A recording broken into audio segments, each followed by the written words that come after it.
Hello, everybody. I'm here with my friend Angela. This is the 39th day of my Calm Your Mind with Dr. Rao series, and tomorrow I'll be done.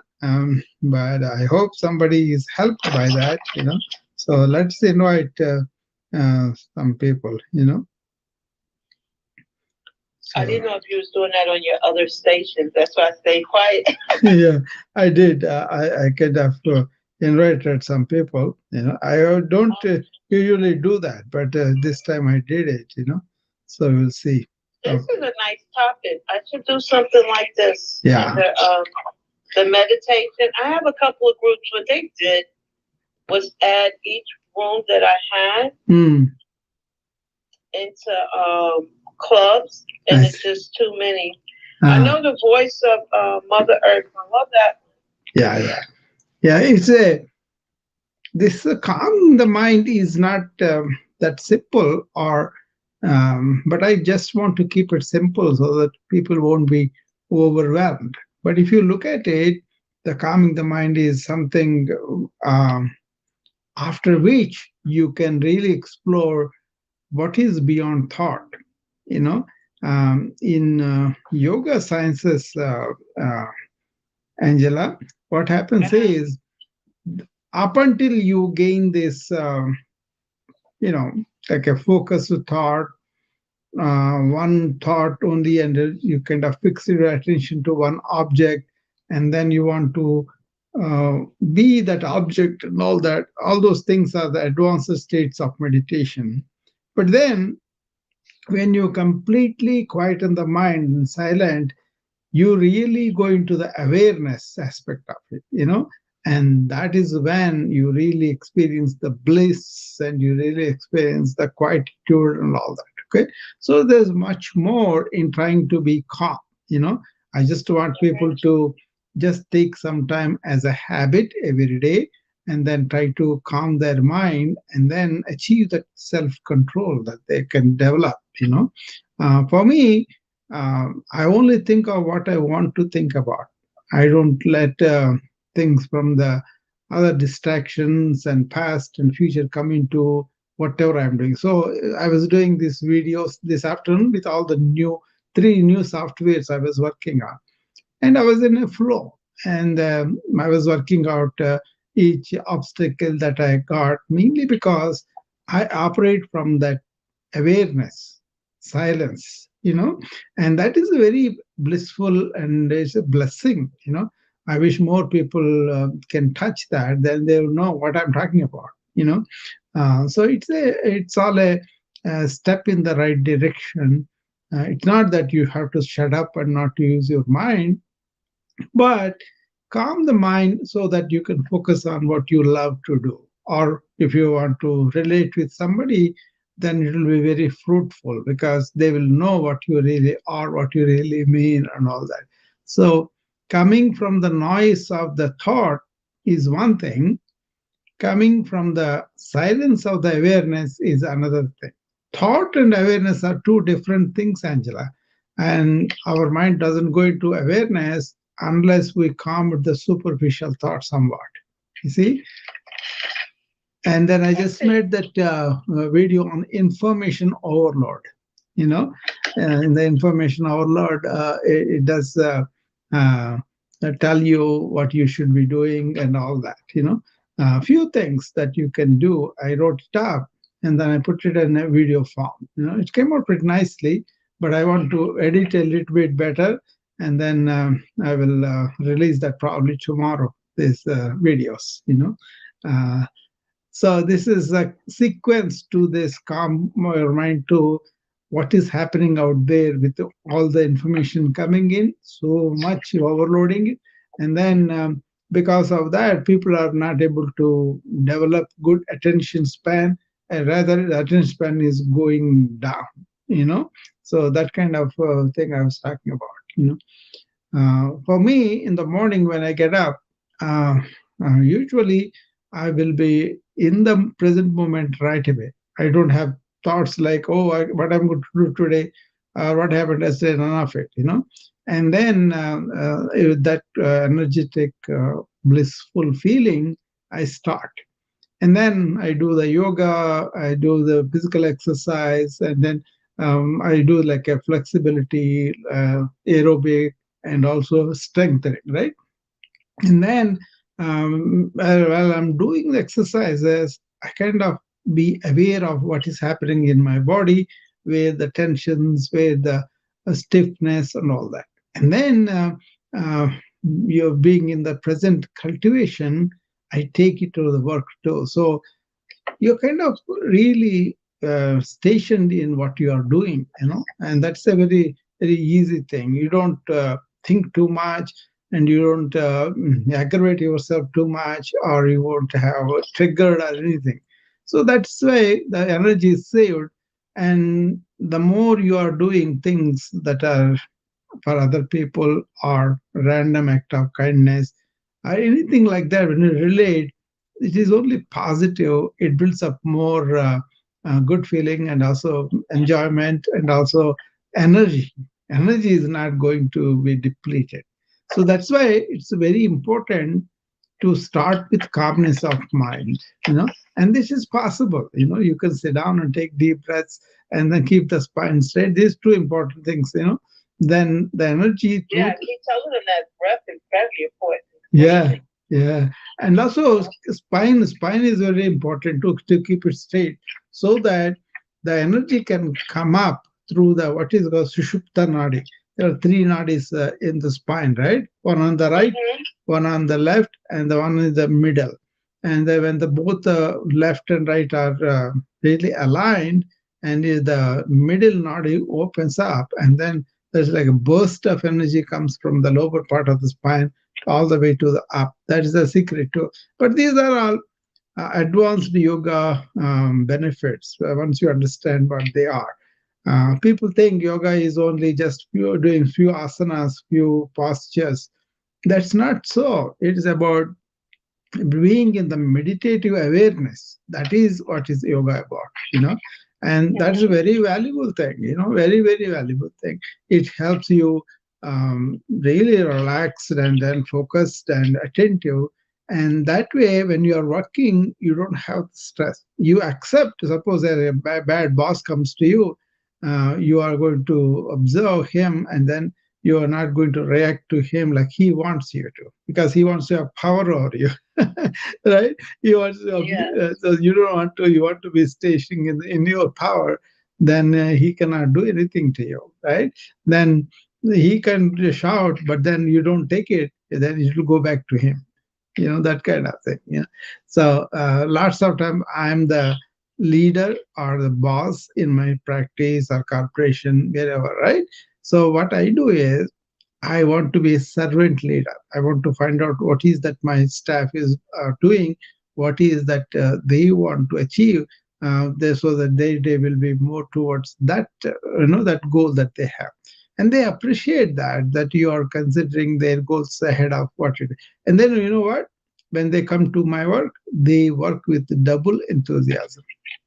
You know, That's beautiful. yeah, this is all these are byproducts of keeping ourselves calm first, and then really working from that awareness, rather than this jumbled thought, or all this people find that, right? We got so many thoughts really bothering me, they say all the time, and they can't sleep also very well, and they can't rest also. So in this short video, I put the last sentence also. Do some breathing and do some mindful exercise every day, sometimes a couple of times in the day. That will help you to calm yourself more, and then you will be able to handle this information overload much better that way. What do you think? The deep breathing is good, right?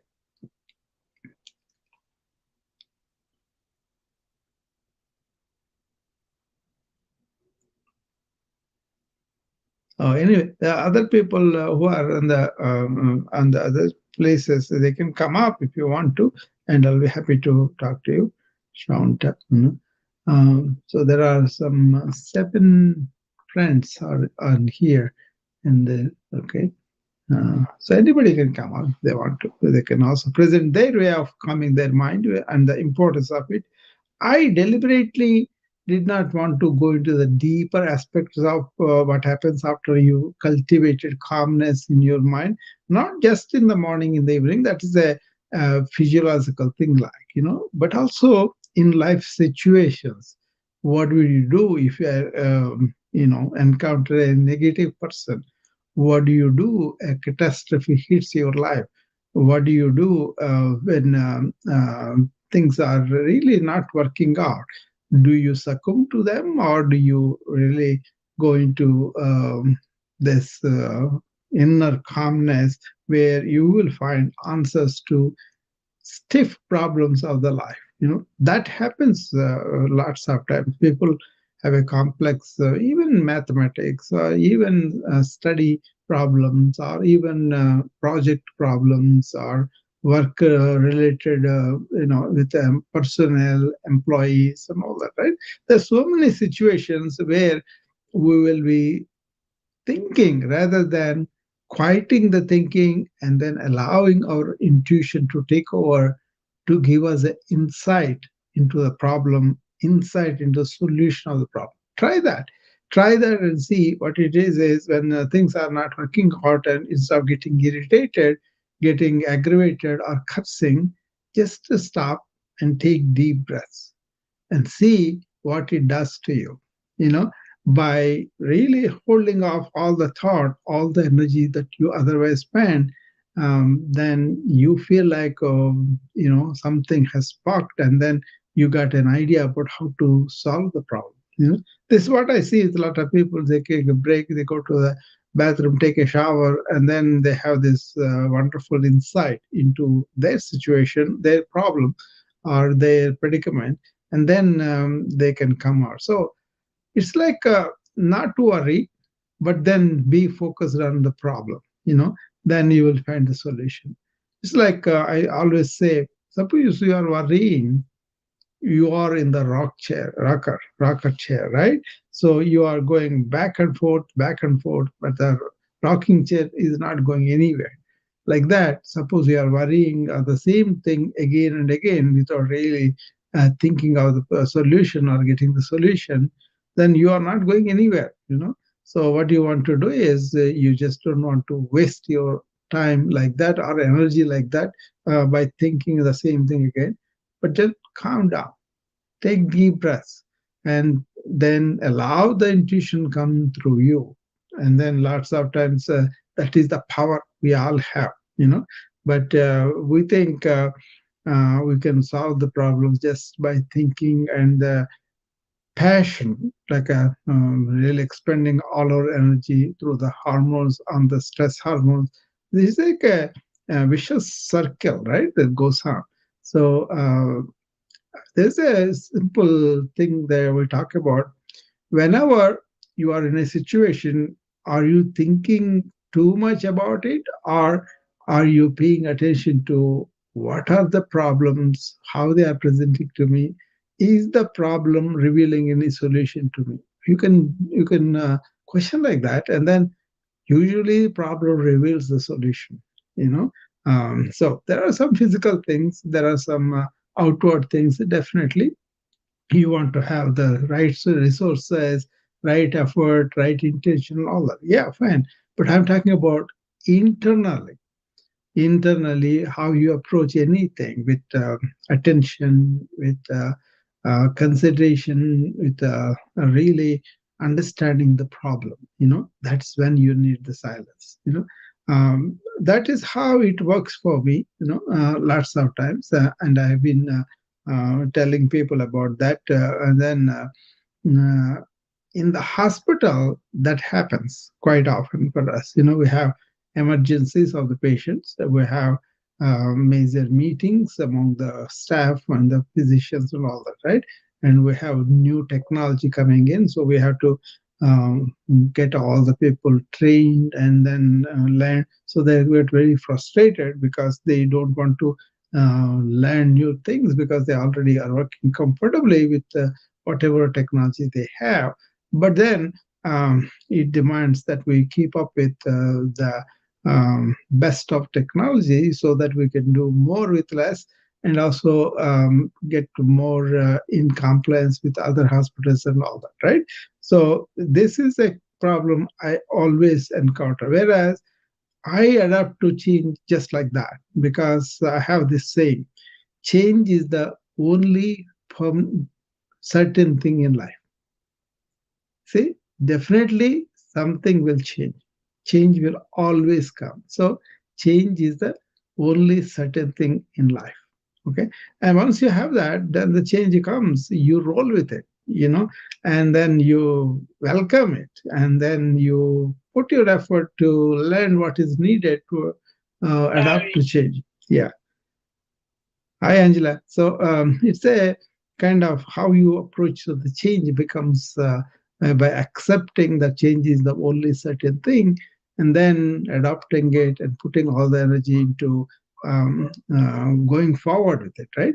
And that helped me to embrace new technology, like I'm embraced artificial intelligence now, right? But that's a tool. How am I internally has got nothing to do with the tool. Only the tool has made more time for me to be inner oriented, to be fighting the unnecessary thoughts and all that, right? So tools are tools. Work is work, but then what kind of mind you bring to the work, that's what I'm talking about. That is, you are in charge. That is under your purview. So what I am saying is, don't go to anything with agitated, restless, uneasy, stressful mind. Go to it with a empowered, focused, concentrated, and really intuitive. Have the capacity to have an insight into the problem. Then what happens? You will be able to solve complex problems, and then you become a real leader because you have invested your what we call vital energy. So, if you can protect your vital energy by not being uh, too talkative in your mind or too busy with your thoughts, and that vital energy releases you to be aware more, not thinking only, but you are aware of what's happening around you with the situation now. And then that vital energy equals to the increased level of awareness, and the increased level of awareness really reveals you your entire situation, your attitude, your approach, and everything. Okay, try that. That's why calming the mind in the situations is important. But then for that, you need to train your mind, right?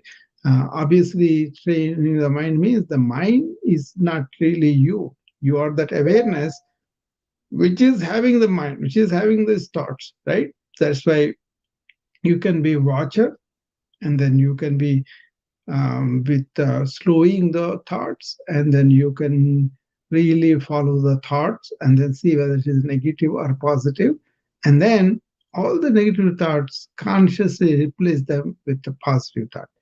And then after you are that stage, which takes a lot of time for a lot of people because they are always busy allowing the mind wander wherever it wants to wander.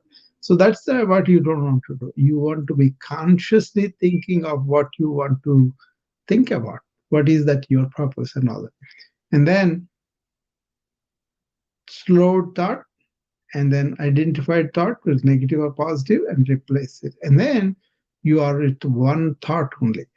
And when you go beyond that one thought and establish yourself in that silence, in the quietude, in the peaceful calmness, that's when real things happen beyond the thought. So there are definitions for that. For example, the highest form of this kind of concentration in yoga is called samadhi. You must have heard that word. If you can hold one thought or absorb yourself into the object of whatever you are with, you're focusing in meditation, if you can stay there for 144 seconds, then you go into this really harmonizing and very energetic silence that you establish yourself into. Again, there are so many stages in that too. So these are a very uh, deep states of our consciousness that are available to us, but then we only live on the surface. That's why you cannot go and explore them. So preparatory to that, if you are interested, then daily calm your mind. Even if you are working, you have difficult problems in front of you, or difficult relationship with you. A lot of people are negative, right? And then they can be very toxic to your mind, so you got to be careful about all that. So the best thing would be in the morning and in the evening when you are alone, try to maintain your mind calmness, and then that seeps into your regular life during the day. Or what it's not everybody can be very calm when they are alone, but it is interaction. When you go and interact with somebody, like I'm talking to Angela, I'm interacting with her, I'm asking questions, she's asking me questions, so we're exchanging things, right? So we can also be friendly, nice, and all that, or we can be nasty to each other too. But then when that happens, how I'm going to believe? What it is, instead of reflexively reacting, which is our reptile brain function, we want to elevate that brain function to higher level of parasympathetic stimulation and rest and relax. That is the purpose of that kind of medicine. So as a civilized person, we want to cultivate that rather than reacting like an animal. That's what has happens when we don't care about our higher states of mind and we cultivate them. Okay, so that's a brief look into yogic way of silencing the mind and really experiencing that deep silence and going beyond it and experiencing more states of different types of samadhi. Okay, that's a big topic, and then also I don't want to open it unless people are really interested and want to find. It's not about saying some steps or anything like that. It's a first person experiential investigation. So the scientific research happens within you. So I may say so many words, but doesn't mean anything. What you experience within you, that only leads to these other alternate states of it. So that's why it's not like a science of outside things, objects. This is about science of your own subjective sensation, right? That's what. So that is the deeper science of yoga, Angela. Made any sense, or it's like a rambling? No, what had happened was my phone had died, so I was like, "Oh my goodness!" It didn't even it wasn't plugged all the way in, so I had to run and plug it in. Yeah, I was just to give me a glimpse of what is the deeper states of consciousness and what is the deeper yoga, what is the real yoga, and also why this calmness leads to those things much easier. And also, modern life, the way it is going, they keep us whipping all the time. Come on, do it. We don't have to do that. We can make our life meaningful by identifying what is important for me. So right now, what I'm doing now is I wrote a book on my second chance, right? When I had the a stroke and I recovered from it and all that, I wrote about it. What are the things the modern science can give us, and also what are the things that we can take from ancient wisdom to recover illness like that, that is the purpose why I wrote it, so that people can understand, yeah, I don't have to take it like it's as a finality, but I can really use this other wisdom that is available to us, and then recover better, is the ancient ways of health is natural. Be natural in almost everything. Okay, that way. So suppose you eat when you're hungry, and you sleep when you're sleepy. You drink water when you're thirsty. That is responding to the natural urges of our body and mind, right? And then you will be your body will heal itself in so many ways. Don't stand in the way by pumping all the chemicals and everything unnecessarily. That has become the way of the modern science, because we we're supposed to give the medications only when the symptoms are pretty bad and all that. And then what made them sick like that? That was not there these days. Everybody thinks health is not my responsibility, it's the doctor's responsibility. Like, I will do whatever I want to do, and then I will go, they'll go, and they will have to fix us. That's a magic bullet thing, right? Like, I have this illness, I go to the doctor, he gives us some tablet, and everything will go away. That's not so. While you are doing the damage, what you are going to get with is a symptomatic relief. So, like, a diabetes is there, and he is eating without any restriction, and he is doing all the processed food, and he is not even exercising, he's not moving. Obviously, he's doing the two worst things: overeating and then sedentary living, and that makes the diabetes much worse. So he has to take responsibility and consciously change that habit that he has acquired. So I educate them, I kind of motivate them, I kind of tell them, see, I'm without medications, I don't have any problems. You don't have to advance this problem at least. And maybe that will come under control, and then maybe you will have less complications and all that. And lots of times the problem is when they go out, they are hungry, they see a McDonald's or something, fast food, and go and eat. Right? They don't have a plan about keeping some healthy snacks available, or cooking your own food, or getting the food that is more not processed food. Maybe go to a good restaurant, order a good meal. None of them. People don't have the time or energy or interest. And then they get bad as the diabetes. They come to me and they say, "Oh, I ate up all these things. I went to a party," or whatever they tell me, right? Then how can you control it? So it's like got to be conscious about your health. You have to have a self responsibility for the health. It's not just the body, it's also the mind, it's inner emotions, and also your spiritual health. All those things are there. That is when I say you are well. You have a strong, flexible, energetic body, and you have an alert, aware, in the present mind, and you have a loving heart, kind and compassionate heart for other people and other everything. And you are really knowing what is your spiritual goals are, not just going to the temple or church in the evening.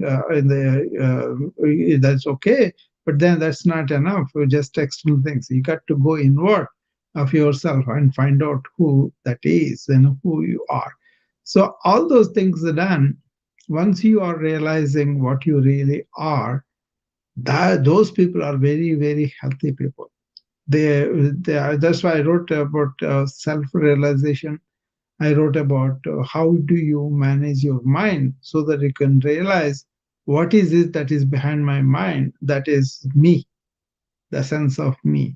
Once you realize and station there, then mind and body becomes your tools to reach your spiritual goals, spiritual journey.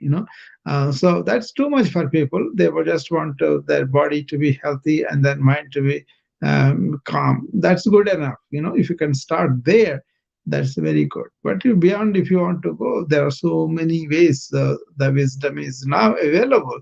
My One of my jobs is to really amplify what I learned, what I'm living, to the people that I come in contact with.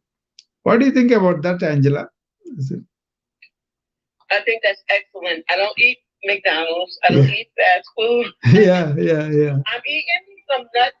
Yeah. Right now, I had an orange. Yeah. Earlier today, I had red lipton soup. Wonderful. I had some lemon water, and I'm trying not to talk with the nuts in my mouth, and I didn't want to make noise cracking them. So I think that's excellent. And I don't think people realize that it's what you eat, that's going to actually wear you out. And a lot of times we eat whatever we want to eat, as they say. And I told them later on in life, you're going to realize you're not going to be able to eat some of those things you just want to eat. Because a lot of it is just chemicals. Yeah, that's what is happening, because we don't watch. They don't care for that, the manufacturers, the merchants, and all that. So you got to take a stand and say, I'm not going to eat that. Don't serve me. Even if you go to a restaurant, you can talk to the chef and tell them what is it that you want them to prepare. You can ask them, maybe instead of white rice, put a brown rice. If instead of white flour, use brown flour, and also don't use too much of oil or too much of sauce. Things like that, simple things you can tell them, and they will oblige and they will do for you. And so lots of times we just have to instruct the waiter or the chef. We go to the restaurant of a very limited choice, and then also we order food according to what we like to eat, what we want to eat. So we don't give them all the liberty to do whatever they want with our food. But actually, 95% of time we eat at home, Angela. you know and then we don't eat outside unless there is an occasion, there is a social thing or some conference, something like that. There also, if you allow yourself to be a little bit aware at the time, I think you can order right things. So but eating and just thinking are very, very small things.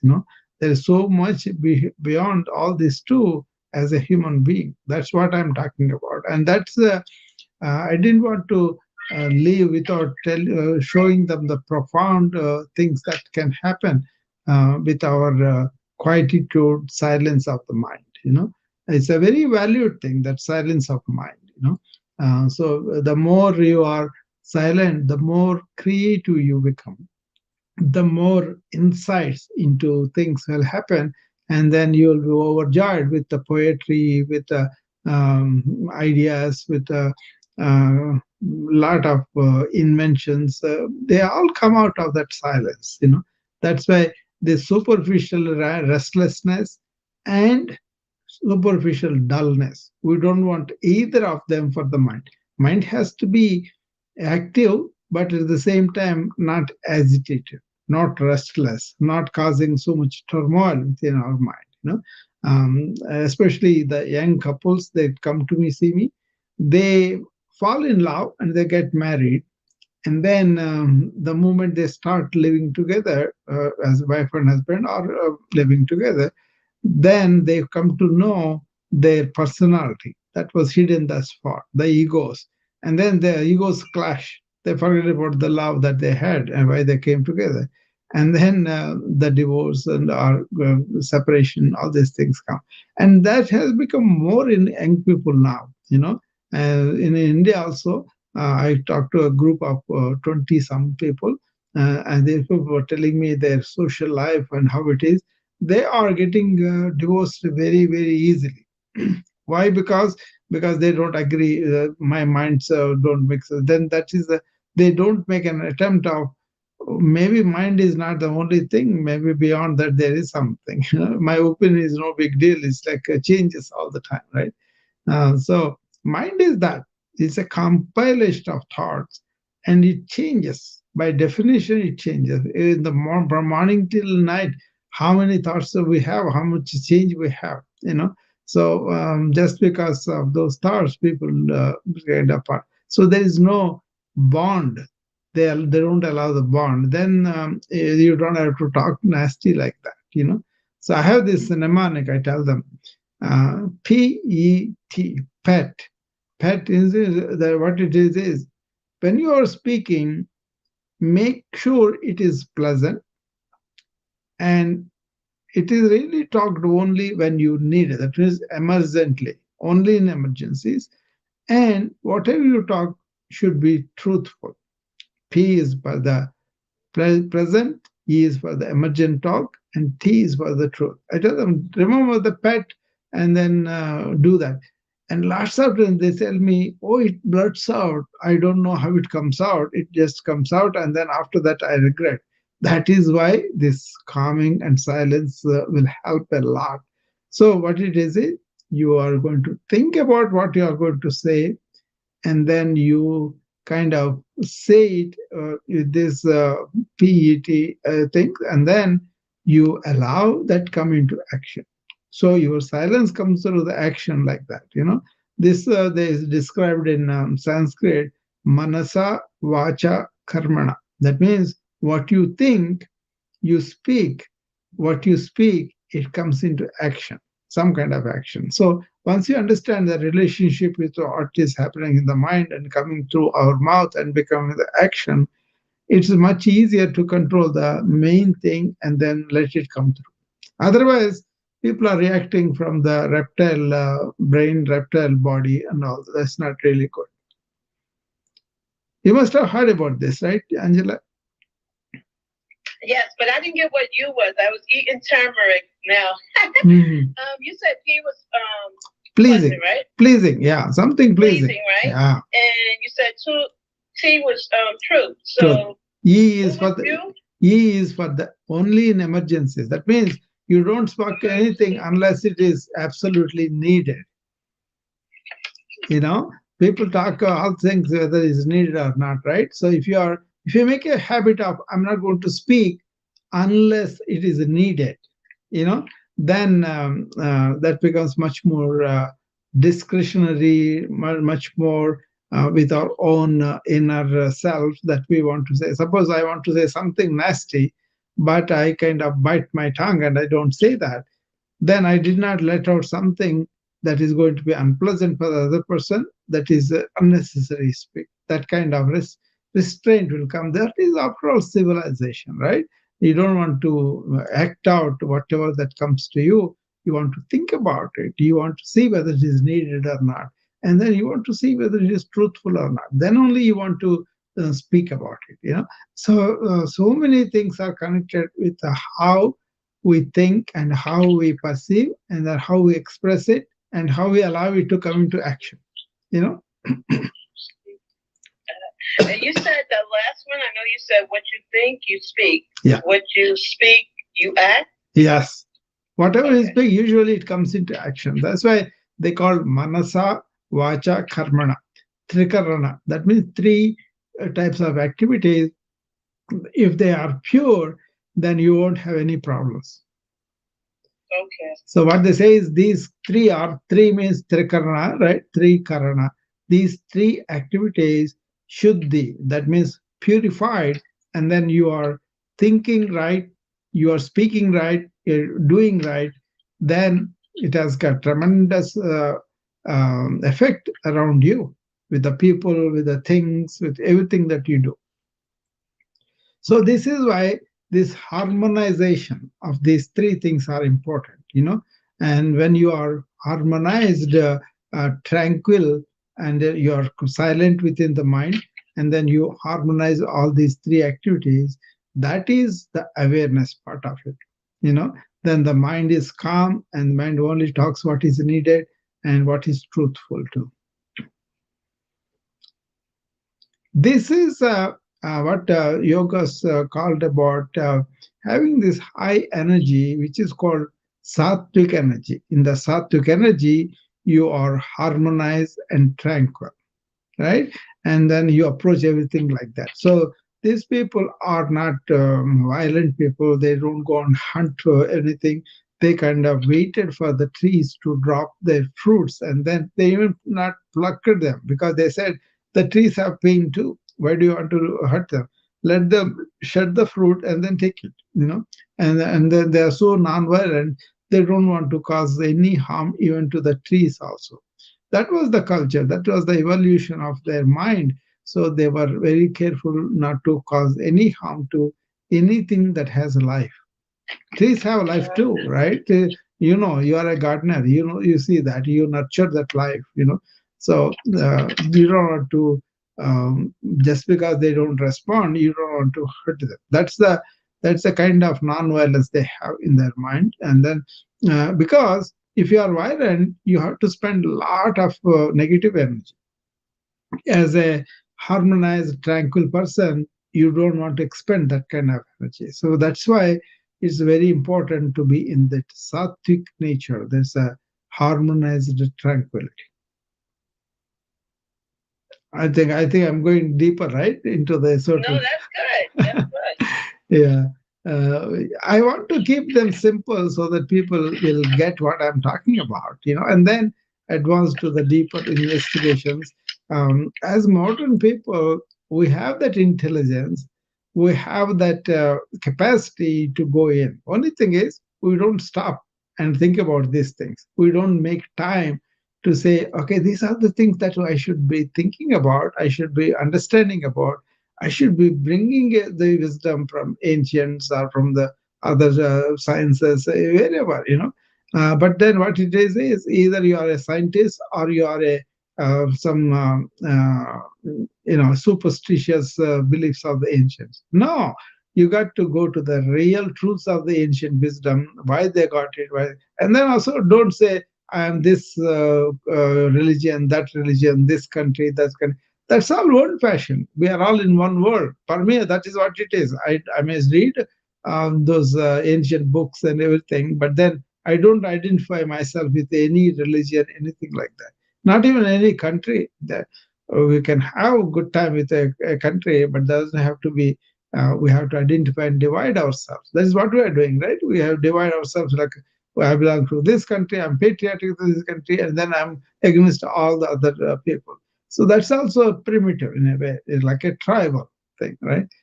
So once you realize that, that also leads to more calmness in your mind because you are not agitated or restless by these identifications, and you don't have to take it for granted that everybody is divided and then we are all belonging to different religions, different countries, different sexes, different things, right? This division is causing hell of a division, causing this fight among the divisions, and that's where, actually somebody told me about 9/11. It seems in 1893 there was a meeting in Chicago. It's called Parliament of Religions. So all the religions came. The purpose at that time was to create the harmony and equanimity for all religions. That's why they came all over the world. And one gentleman from India, he was Vivekananda, very famous figure, and his philosophy even now evergreen, right? So he came and said, brothers and sisters of America. They all felt thrilled. Somebody like he comes and accepts America like that. But in his bones and there has no division because that ancient wisdom I talk about, they talked about Vasudhaiva Kutumbakam. That means the entire humanity, the entire living beings are one family. All the trees, all the animals, all the living human beings, they're all one family. So when you approach like that, how can you have divisions, right? And what versus that 9/11 now that happened in 2001, I mean 2/11 was like a reflection of division, reflection of hate, reflection of killing each other. See, from harmony, where we have come. Is this progress? I don't think so. Right? You're right. Yeah. I just had another orange. Yes, and Yeah. it's so true about that. Yeah. Because that's what I want to do with my book. I want to make it ever. And Yeah. I don't know what they're doing with these fruits these days, but I have some lime, key lime, and lemon in the bag, and it's like it's no juice in there, and it's not how the lemons actually dry the correct way. But I'm Okay. going to use it for compost. I'm not going to eat it. But I was back to what I was saying. I wanted to make my book an evergreen book. Yeah. So they pay for it one time, and if they want upgrades, I do it like that. Say, yeah. Yes. But these divisions are really going on, and the root of the divisions is this identification. So you don't identify with some things, and then rather you don't identify. You want to be in that unity principle. So a lot of people don't understand, and then when I say that, their sense of patriotism, whatever they gets hurt. But actually, if you look at it, the amount of money we spend on the wars, like you see, money that is spent in Ukraine and Russia and all these people are doing it. How many people are getting killed? How much money they are spending there? Whereas so many people are homeless, so many people are not having anything to eat. So much going on because of these divisions. That's why the ancient said, what you have to do is a first-hand experience of yourself, your inner self. There, we are all the same being, and that's why we're all in one energy. Once you understand that, then the dividing minds, dividing thoughts, dividing identification, they fall off because we will be at that energy. For me, between me and you at that level, Angela, there is no change. We're all in one energy. All the people who are here too. But then we may have different mind, different culture, different understanding and all. That's okay. But then why do I have to hate you because you are a little different than me? That's what is happening. These people are doing it. So that's why they don't have these friendships. They don't have this nice, nurturing relationships and all that. Always like you have to belong to something, then only you is accepted, and rest of the time you are not accepted. So that's how they create this insecurities. And there's a emotional insecurity happen because you are dividing yourself against something, right? So this was pointed out by J. Krishnamurti when I first came to this country. And then my identification with any country has fallen. Now I'm only one globe, right? Only one earth. So we are all in only one place, actually. Only we have these artificial divisions of borders and all that. And that creates so many problems too. Yeah, so anyway, I think I'm rambling and deviating from our main thing.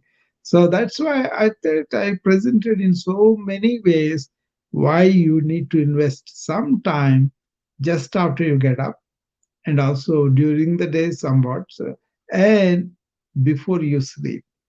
Quiet that mind, calm that mind, take away all the trivialities out, take away all your identifications that you don't need to, and then just allow your mind not to be restless, not to be dull, but then coming through the awareness. After quieting the mind, you are in awareness, right? And then with that awareness you function during the day and see how beautiful that is. Okay.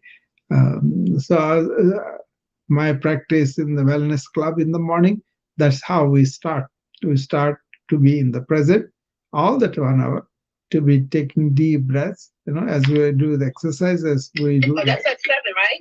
Yeah, yeah. So every day, and then that's on the Zoom though. So these people are monthly subscription people. So they come, and then I do with them, and then we kind of do in kind of silence, but at the same time, only my instructions. Everybody will be focusing on their own awareness and their own presence and all that. Once you cultivate it to be in that present moment, then I invite them to go and function like that during the day. And then if they have any questions and all that, we do it at the end of the class. This is not a class of entertainment.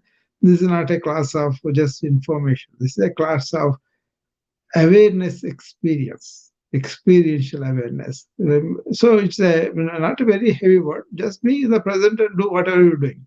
Suppose you are doing asana, then you feel, suppose say, stand erect, keep your feet together, and then with both hands raised and clasped at the top, then you bend to one side, then you feel the stretch of one side, right? And is there only stretch good that you feel good, or is there pain?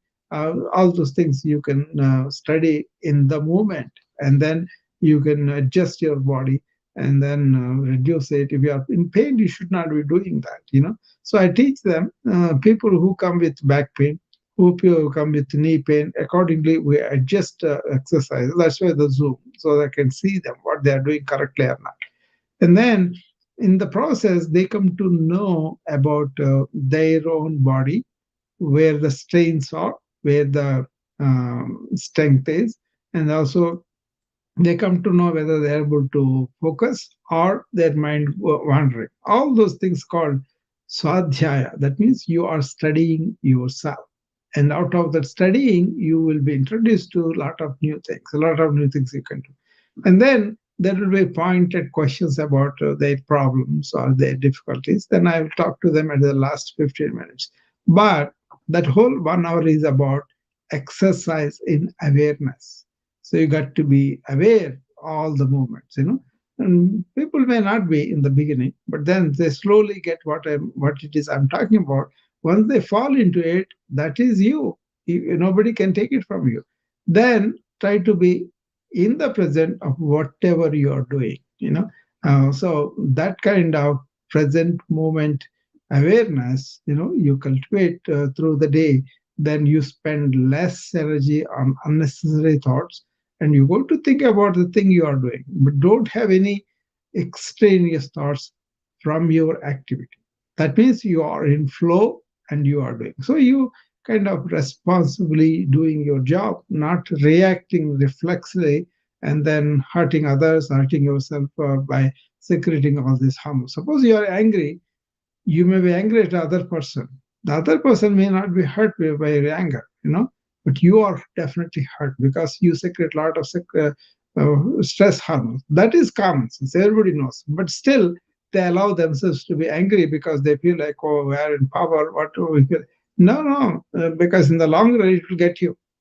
So I teach people with high blood pressure, take the medication if you need, but how you see yourself in situations, don't react, but respond. That's what the major part we teach them. And then we teach them about relaxation response. This happens when you can focus on one thing and be that object, what you are focusing, or what you are having the observer within you and the observed are the same, then you are in flow. When you are in flow, you really feel good about working anything, right? And most of the artists, most of the musicians, most of the painters, most of the sculptors, if you ask them, they get lost in that. They are so happy to be involved completely in that, right? We all know that for flow state. The flow state is really conducively happened by this yoga I described. This is called Raja Yoga. Raja means king. King of yogas is having this flow state all the time through all our activities by understanding how that happens. First of all, you have to be not spending a lot of energy on unethical things. And also, you keep yourself clean and nice inside and out. And then you protect your health and you take deep breaths. And then you withdraw the senses. And then you focus on a few thoughts. And then you be with only one thought for a while. And then you go beyond that one thought 144 seconds. If you can be with only one thought and be observed, then you will be in the samadhi. That is the tranquil, harmonious, silent state. If you practice that, if you touch that according to the system, you will see the benefits of that. But calming the mind in the presence of negative situations, in the situations where you are emotionally triggered, if you can understand and practice that, you will see immense benefit in the life to not only you, to other people, your friends and family and all that. Okay, that's why I was doing this for 40 days so that various aspects can be addressed. Only few people asking me questions, but still that's okay because it gave me, but like Angela was here, Sonia was, so many people came, but then they had questions, and that was relevant to everybody else too. It's not the number of people that's important, it's the quality of discussion. What is that we are talking about? So I don't really care about this dynamics of how many people are coming and all that. I only care about whoever has come, have they paid attention, have they taken an insight from my talk, and then have they applied that in their life, have they seen the results of it, and then come back and tell me whether this is true or not for them, whether it has happened. Then we can have a discussion, debate, not about argument of whose part is right, but debate about, you know, but that is how you kind of really go into the evolution, into the into the higher states of consciousness. That's what I don't say growth, it's a more like a evolution into the higher states of consciousness. Once you are on that, you don't need to necessarily come out and talk. You are, it's called Atmanandam. Atma means your own self. Ananda means blissfulness. You will be in that blissfulness. Once you touch that, is a very, very healing situation too. That's why the people who realize this self are the highest health. They don't have any real metabolic problems. And also, it's very healing for in lot of is a information. I talk about modern approach, and I talk about this ancient way of calming everything down. Immunity, that's a big deal, right? So if you are relaxed and quiet and then non-reactive violently to situations, that could be trivial. But why are you exercising yourself? Then you study yourself, you understand yourself, then you have ways of getting out of that kind of reactivity, right? This is what I teach my doctors who are really burning out because of the so many things they see in the hospital. They don't feel like anymore fulfilled because they are demoralized because they are not allowed to do what they want to do for their patients. Okay, because so many insurances are. But my point is, don't react. Do something about it. Respond to that. So I take it to the administration, I take it to the insurance company, and I talk to them. And then lots of times, when you talk and tell them the medical reason, the justification, they approve it. So it's a question of calming and quietly. Sometimes these people are so greedy they don't want to. That is there too, because patient has signed in saying that I agree to the formulary, whatever you give. So we kind of worked very hard. And a diabetic, for example, he gets a nice medication, but that costs more money for the insurance company because they want to get something very cheap and generic and all that. But sometimes the generics don't work as well as the brand for some people, right? So all the good results that we achieved, they're lost because they change the medication based on the money. That is America. That is why the health insurance is like that, and people's health is like that because we allow this revenue basis to go on, right? And then so much expense, but no real good health. So come back, and what it is just understand what are the situation. Don't expend yourself with the negative reactions too much. And then if you also calm yourself by taking deep breaths and understand, reflect on that, and then change it to responsiveness. Respond to adequate action, without internally, emotionally triggering yourself and secreting rest. That is what it is, responsive versus reactive. So what I teach my physicians is minimize the reactions as much as possible. Take deep breaths, take a pause, step back, and look at the situation. That is evolution internally. You have developed as a human being once you have those control of these inner triggering responses, right? So that's what Buddha said. They asked, this is a famous story. I don't mind telling anybody. I might have told you before, but forgive me. But for those people who did not listen, I've talked.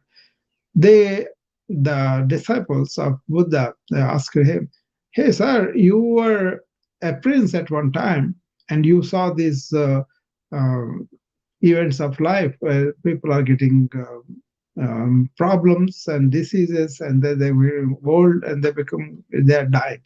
So these three things you have seen, and that's why you want to say that that is the suffering, and you wanted to know the reason for suffering and all that. Now you are old, you are also getting diseases, you are also getting old, you are going to die too. So how come? Where did you really find answers to the suffering?" Then he said, "Look, there's always these events. This is the natural things that are going to go on. But how I'm reacting is the second thing. That is up to me. All my saying is, how do you really understand the reaction which is causing me suffering and then nullify that, overcome that, understand that, And that's where the relief of the suffering is there.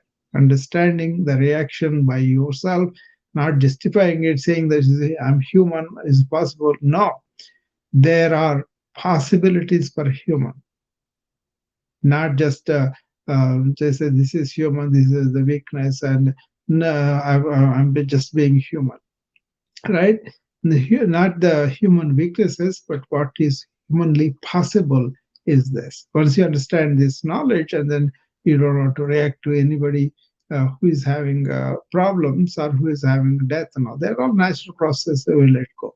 This is one of the fundamental things I have in my grief counseling at the hospital. Because lots of times we lose patients, right? And then sometimes other doctors' patients die, and then they are not able to console the family. Sometimes it happens like that, right? And then we have to go and put a patient conference. Invariably, they call me, whether the patient is mine or not. They call me for those meetings because I don't let them understand this, and then by their own understanding overcomes their grief feeling. It's not not that I'm going to take it, but I just lead them to that understanding. I tell them small stories and simple things. They will.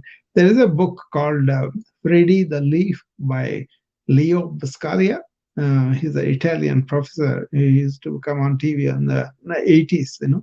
I think he died, but then he's a wonderful guy, very happy and always hugging people. Very famous for that. But then he wrote this small book called Freddy the Leaf. Anybody interested, check it out and then look at that. It's about a leaf taking birth on a tree and then finding everything and then seeing some leaves falling around and asking the other leaf what it is. Then it says, oh, he died, that's why he fell down. Then this guy gets agitated, but then the other guy says, it's unnatural, we all go through stages, and then you go down. Again, you become the nidus for the next life. That's what the essential thing about that book. Without reincarnation, without all which we don't know, they only claim, right? But then we see in front of us the grass goes down and comes up again. All the trees are dead, they come up again. Like that, human beings also they go, and then we see child prodigy bringing all the talents from the previous lives, that's an explanation. There's a special study for that on the prodigies, child prodigies.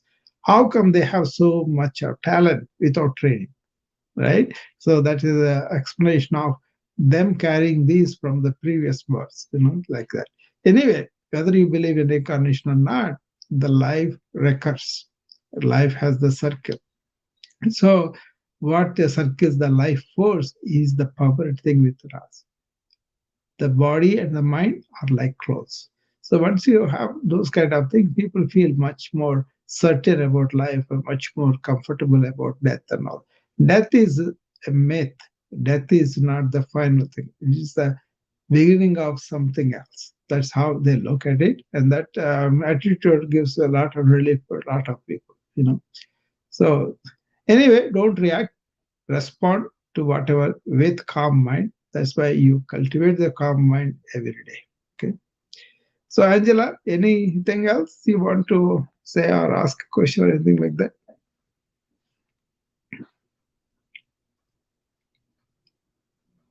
I like to say I enjoy all this information you gave, and I will be practicing some of it. Yeah, sure.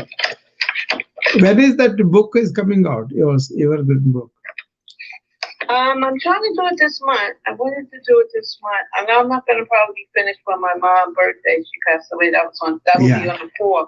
I think I'm going to release my books in the next few weeks. First thing, the last book I wrote about the second chance, my recovery from the Pontine stroke. That's the title. I'm going to release that next week or so. And then I didn't do it on. I know I'm not going to do it on. I got one book I can really go on the 4th, but two of my granddaughters' birthday is this month. So okay. On the 11th, I made 2 years on Clubhouse. That's one of them birthday. And the other one, her birthday is on the 27th. I see. So it'll be sometime this month. Yeah, very good. All right. So anybody on the wisdom? There are 24 people. Everybody wants to come up. I don't know. Nobody wants to come up there. So anyway, tomorrow I'll be done. Then that's it. So I won't be doing this long marathon. Once in a while, I may do something, but not. You know. Okay, Angela. Then we will close. So we will. Yeah, I was trying to get on wisdom today, but I couldn't get in. Oh, I see. I don't know. Yeah. There's a lot of people there. Okay. I'll try again later. Yeah, Joyce is there and Chantal is there. So, okay, if everybody is happy with whatever we talked about, or we will see you again tomorrow, and that is the last time, probably. Okay. Thank you so much. See you tomorrow. Bye bye.